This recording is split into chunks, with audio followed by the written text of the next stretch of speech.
digital rules. Our international correspondent David Vivez reports from Paris. President Trump has warned that countries enforcing digital taxes or regulatory restrictions on American tech firms could face new tariffs. While he did not single out Europe, several EU rules, including the Digital Markets Act, impact US platforms. In a post on Truth Social last week, Trump warned of substantial additional tariffs and export bans on chips if what he called discriminatory digital rules are not scrapped. The Digital Services Act, or DSA, is an EU law that forces big online platforms like Facebook, Instagram, TikTok, X, and Amazon to police illegal content, limit disinformation, and protect minors. The move marks an escalation in tensions between Washington and Brussels, with the US accusing Europe of unfairly targeting American tech giants. And in May, Secretary of State Marco Rubio announced a visa restriction policy for foreign nationals accused of censoring protected expression in the US. At the center of the storm is Thierry Breton, former EU commissioner who oversaw the rollout of the DSA. Nicholas Conker is an overseas representative of the US Republican Party.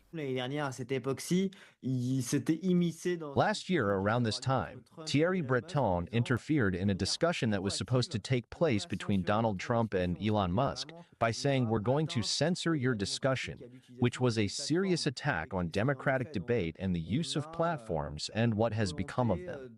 So there is a desire to control what citizens have the right to say and not say, and to regulate these American platforms under threat of economic pressure. Breton was invited to testify before Congress earlier this year and has since launched bristling attacks on Trump. He refused the invitation, adding that the EU Commission would directly provide answers to the House Judiciary Committee.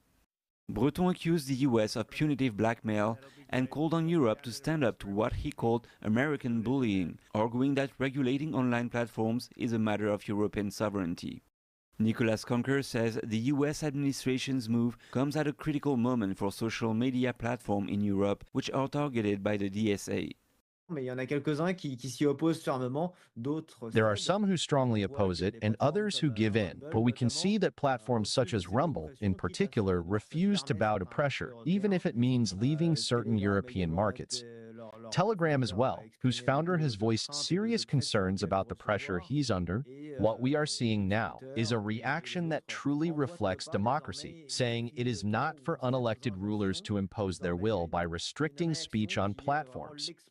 I believe pressure should instead be directed at those who create these laws, which, under the guise of moderation, affect both American users and political voices worldwide, voices that are already restricted, locked down.